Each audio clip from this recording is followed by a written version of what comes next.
नमस्कार। Avanti book club में आप सभी का स्वागत है।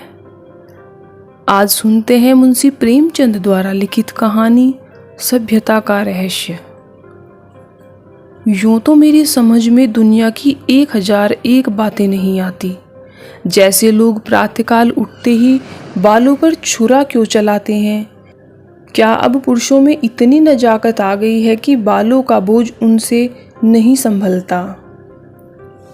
एक साथ ही सभी पढ़े लिखे आदमियों की आंखें क्यों इतनी कमज़ोर हो गई हैं।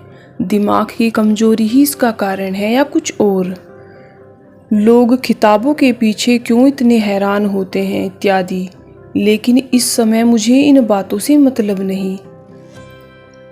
मेरे मन में एक नया प्रश्न उठ रहा है और उसका जवाब मुझे कोई नहीं देता। प्रश्न यह है कि सभ्य कौन है और असभ्य कौन। सभ्यता के लक्षण क्या हैं। सरसरी नज़र से देखिए तो इससे ज़्यादा आसान और कोई सवाल नहीं होगा। बच्चा इसका समाधान कर सकता है, लेकिन जरा गौर से देखिए तो प्रश्न इतना आसान नहीं जान पड़ता। अगर कोट पतलून पहनना, टाई हैट कॉलर लगाना, मेज पर बैठकर खाना खाना, दिन में 13 बार कोको या चाय पीना और सिगार पीते हुए चलना सभ्यता है, तो उन गोरों को भी सभ्य कहना पड़ेगा। जो सड़क पर बैठकर शाम को कभी कभी टहलते नजर आते हैं। शराब के नशे से आंखें सुर्ख और लड़खड़ाते हुए रास्ता चलने वालों को अनायास छेड़ने की धुन, क्या उन गोरों को सभ्य कहा जा सकता है? कभी नहीं। इस तरह यह सिद्ध हुआ कि सभ्यता कोई और ही चीज है। उसका देह से इतना संबंध नहीं है जितना मन से है। मेरे इने गिने मित्रों में से एक राय रतन किशोर भी है। अब बहुत ही सहृदय, बहुत ही उदार, बहुत ही शिक्षित और एक बड़े ओहदेदार हैं। बहुत अच्छा वेतन पाने पर भी उनकी आमदनी खर्च के लिए काफी नहीं होती। 1/4 वेतन तो बंगले ही को भेंट हो जाता है। इसलिए आप बहुधा चिंतित रहते हैं। रिश्वत तो नहीं लेते, कम से कम मैं नहीं जानता। हालांकि कहने वाले कहते हैं, लेकिन इतना जानता हूँ कि वह भत्ता बढ़ाने के लिए दौरे पर बहुत रहते हैं। यहाँ तक कि इसके लिए हर साल बजट के किसी दूसरे मद से रुपए निकालने पड़ते हैं। उनके अफसर कहते हैं, इतने दौरे क्यों करते हो? तो जवाब देते हैं, इस जिले का काम ही ऐसा है कि जब तक खूब दौरे न किए जाए रियाया शांत नहीं रह सकती। लेकिन मज़ा तो यह है कि राय साहब उतने दौरे वास्तव में नहीं करते जितने कि अपने रोजाना मचे में लिखते हैं। उनके पड़ाव शहर से 50 मील पर होते हैं। खेमे वहाँ गड़े रहते हैं, कैंप के अमले वहाँ पड़े रहते हैं और राय साहब घर पर मित्रों के साथ गपशप करते रहते हैं। पर किसी की मजाल कि राय साहब की नेक नियति पर संदेह कर सके। उनके सभ्य पुरुष होने में किसी को शंका नहीं हो सकती। एक दिन में उनसे मिलने गया। उस समय वह अपने घसियारे दमड़ी को डांट रहे थे। दमड़ी रात दिन का नौकर था, लेकिन घर रोटी खाने जाया करता था। उसका घर थोड़ी ही दूर एक गांव में था। कल रात को किसी कारण से यह आ न सका, इसलिए डांट पड़ रही थी। राय साहब, जब हम तुम्हें रात दिन के लिए रखे हुए हैं तो तुम घर पर क्यों रहे? कल के पैसे कट जाएंगे। दमड़ी, हजूर, एक मेहमान आ गए थे, इसी से न आ सका। राय साहब, तो कल के पैसे उसी मेहमान से लो। दमड़ी, सरकार, अब कभी ऐसी खता न होगी। राय साहब, बक मत करो। दमड़ी, हुजूर, राय साहब, 2 रुपये जुर्माना। दमड़ी रोता हुआ चला गया। रोजा बख्शाने आया था। नवाज गले पड़ गई। 2 रुपये जुर्माना ठुक गया। खता यही थी कि बेचारा कसूर माफ कराना चाहता था। यह एक रात को गैर हाजिर होने की सजा थी। बेचारा दिन भर का काम कर चुका था, रात को यहाँ सोया न था। उसका दंड, और घर बैठे भत्ते उड़ाने वाले को कोई नहीं पूछता, कोई दंड नहीं देता। दंड तो मिले और ऐसा मिले कि जिंदगी भर याद रहे। पर पकड़ना तो मुश्किल है। दमड़ी भी अगर होशियार होता तो जरा रात रहे आकर अपनी कोठरी में सो जाता। भला फिर किसे खबर होती कि वह रात को कहाँ रहा। पर गरीब इतना चंट न था। दमड़ी के पास कुल 6 बिस्वे जमीन थी, पर इतने ही प्राणियों का खर्च भी था। उसके 2 लड़के, 2 लड़कियां और स्त्री सब खेती में लगे रहते थे। फिर भी पेट की रोटियां नहीं मैसर होती थी। इतनी जमीन क्या सोना उगल देती है। अगर सब के सब घर से निकल मजदूरी करने लगते तो आराम से रह सकते थे, लेकिन मोरूसी किसान मजदूरी कहलाने का अपमान न सह सकता था। इस बदनामी से बचने के लिए 2 बैल बांध रखे थे। उसके वेतन का बड़ा भाग बैलों के दाने चारे में ही उड़ जाता था। ये सारी तकलीफें मंजूर थी, पर खेती छोड़कर मजदूर बन जाना मंजूर न था। किसान की जो प्रतिष्ठा है वह कहीं मजदूर की हो सकती है, चाहे वह रुपया रोज ही क्यों न कमाए। किसानी के साथ मजदूरी करना इतने अपमान की बात नहीं। द्वार पर बंधे हुए बैल उसकी मान रक्षा किया करते हैं, पर बैलों को बेचकर फिर कहाँ मुंह दिखाने की जगह रह सकती है। एक दिन राय साहब उसे सर्दी से कांपते हुए देखकर बोले, कपड़े क्यों नहीं बनवाता, कांप क्यों रहा है। दमड़ी, सरकार पेट की रोटी तो पूरा ही नहीं पड़ती, अपने लिए कपड़े कहाँ से बनवाऊं। राय साहब, बैलों को बेच क्यों नहीं डालता। सैकड़ों बार समझा चुका, लेकिन न जाने क्यों इतनी मोटी सी बात तेरी समझ में नहीं आती। दमड़ी, सरकार बिरादरी में यहाँ कहीं मुंह दिखाने लायक न रहूँगा। लड़की की सगाई न हो पाएगी, बिरादरी से बाहर कर दिया जाऊँगा। राय साहब, इन्हीं हिमाकतों से तुम लोगों की यह दुर्गति हो रही है। ऐसे आदमियों पर दया करना भी पाप है। क्यों मुंशी जी, इस पागलपन का भी कोई इलाज है। जाड़ों मर रहे हैं पर दरवाजे पर बैल जरूर बांधेंगे। मैंने कहा, जनाब, यह तो अपनी अपनी समझ है। राय साहब, ऐसी समझ को दूर से सलाम कीजिए। मेरे यहाँ कई पुस्तों से जन्माष्टमी का उत्सव मनाया जाता था। कई हजार रुपयों पर पानी फिर जाता था। गाना होता था, दावतें होती थी, रिश्तेदारों को न्योते दिए जाते थे, गरीबों को कपड़े बांटे जाते थे। वालिद साहब के बाद पहले ही साल मैंने उत्सव बंद कर दिया। फायदा क्या, मुफ्त में 4-5 हजार की चपत खानी पड़ती थी।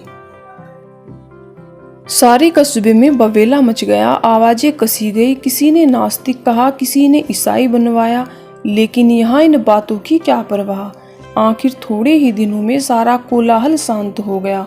अजी बड़ी दिल लगी थी।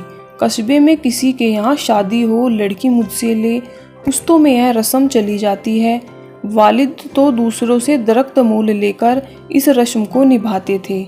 थी हिमाकत या नहीं, मैंने फौरन लड़की देना बंद कर दिया। मैंने फौरन लकड़ी देना बंद कर दिया। इस पर भी लोग बहुत रोए धोए, लेकिन दूसरों का रोना धोना सुनूं या अपना फायदा देखूं। लकड़ी से कम 500 रुपये सालाना की बचत हो गई। अब कोई भूल कर भी इन चीजों के लिए दिख करने नहीं आता। मेरे दिल में फिर यह सवाल पैदा हुआ, दोनों में कौन सभ्य है। कुल प्रतिष्ठा पर प्राण देने वाले मूर्ख दमड़ी, या धन पर कुल मर्यादा को बलि देने वाले राय रतन किशोर। राय साहब के इजलास में एक बड़े मार्को का मुकदमा पेश था। शहर का एक रईस खून के मामले में फंस गया था। उसकी जमानत के लिए राय साहब की खुशामदें होने लगी। इज्जत की बात थी। रईस साहब का हुक्म था कि चाहे रियासत बिक जाए, पर इस मुकदमे से बेदाग निकल जाऊं। डालियां लगाई गई, सिफारिशें पहुंचाई गई, पर राय साहब पर कोई असर न हुआ।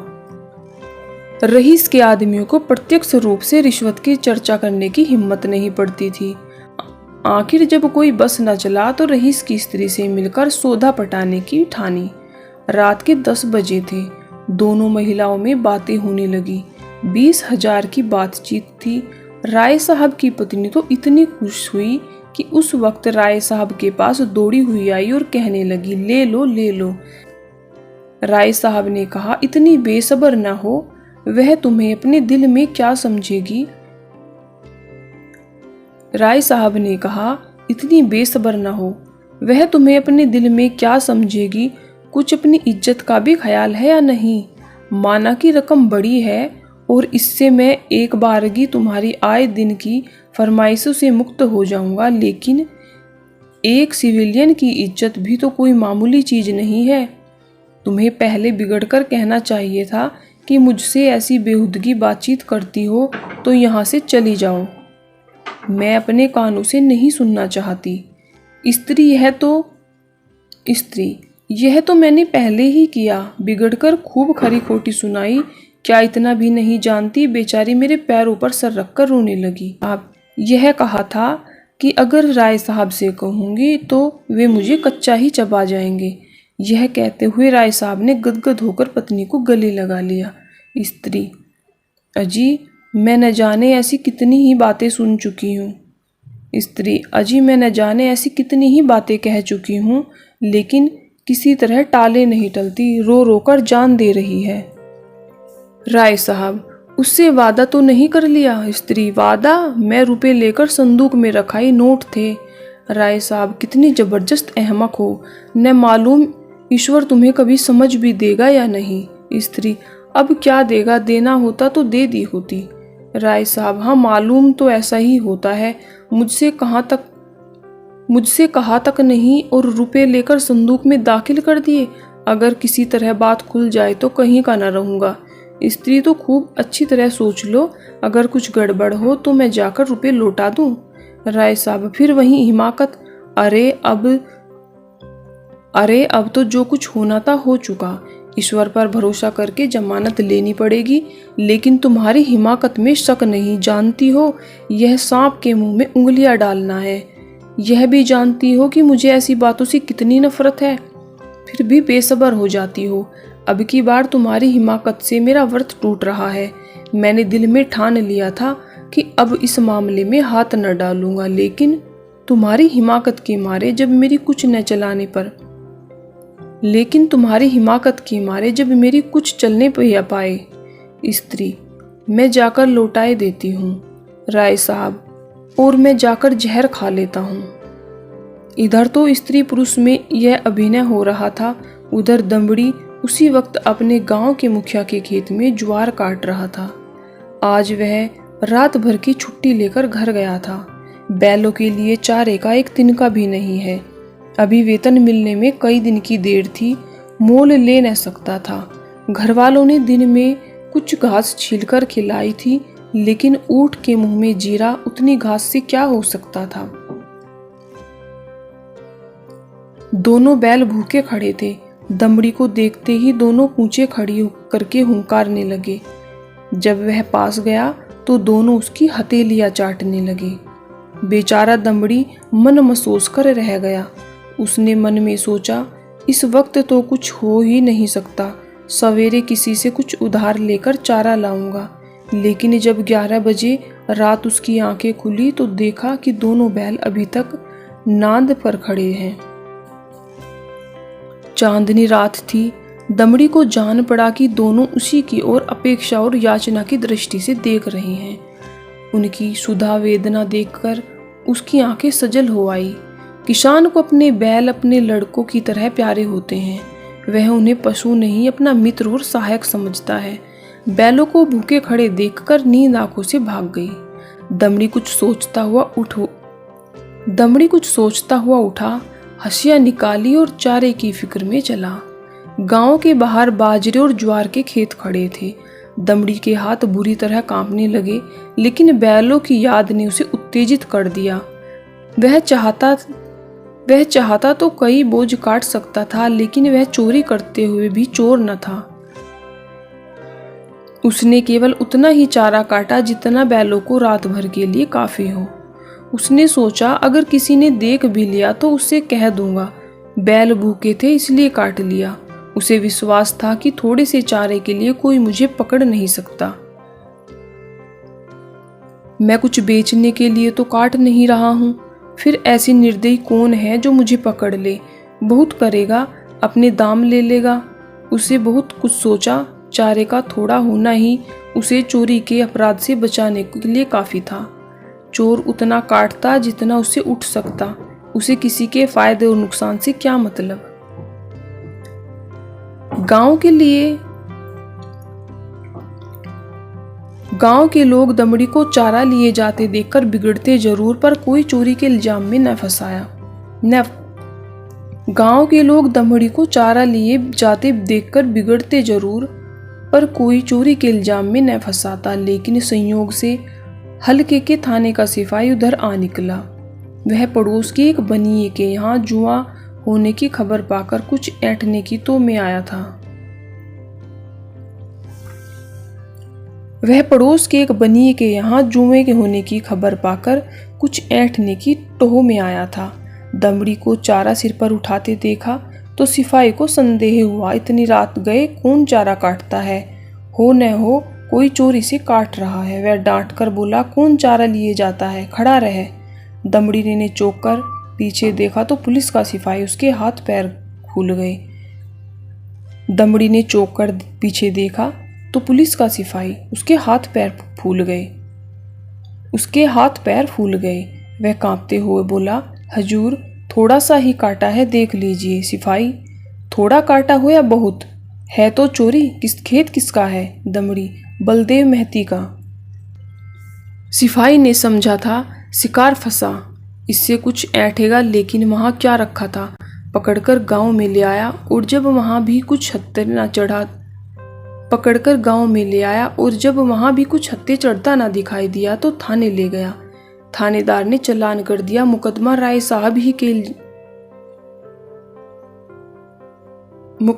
साहब ही के इजलास में पेश किया। राय साहब ने दमड़ी को फंसे हुए देखा तो हमदर्दी के बदले कठोरता से काम लिया और गरजते हुए बोले, यह मेरी बदनामी की बात है, तेरा क्या बिगड़ा? साल 6 महीने की सजा हो जाएगी, शर्मिंदा तो मुझे होना पड़ रहा है। लोग यही तो कहते होंगे कि राय साहब के आदमी ऐसे बदमाश और चोर हैं। तू मेरा नौकर न होता तो मैं हल्की सजा देता, लेकिन तू मेरा नौकर है इसलिए कड़ी से कड़ी सजा दूंगा। मैं यह नहीं सुन सकता कि राय साहब ने अपने नौकर के साथ रियायत की। यह कहते हुए राय साहब ने दमड़ी को 6 महीने की सख्त कैद का हुक्म सुना दिया और उसी दिन राय साहब ने एक कत्ल के मुकदमे में जमानत ले ली। मैंने दोनों वृत्तांत सुने तो मेरे दिल में यह ख्याल और भी पक्का हो गया कि सभ्यता केवल हुनर के साथ ऐब करने का नाम है। आप बुरे से बुरा काम करें, लेकिन अगर आप उस पर पर्दा डाल सकते हैं तो आप सभ्य हैं, सज्जन हैं, जेंटलमैन हैं। अगर आप में यह सिफत नहीं है तो आप असभ्य हैं, गंवार हैं, बदमाश हैं। यही सभ्यता का रहस्य है।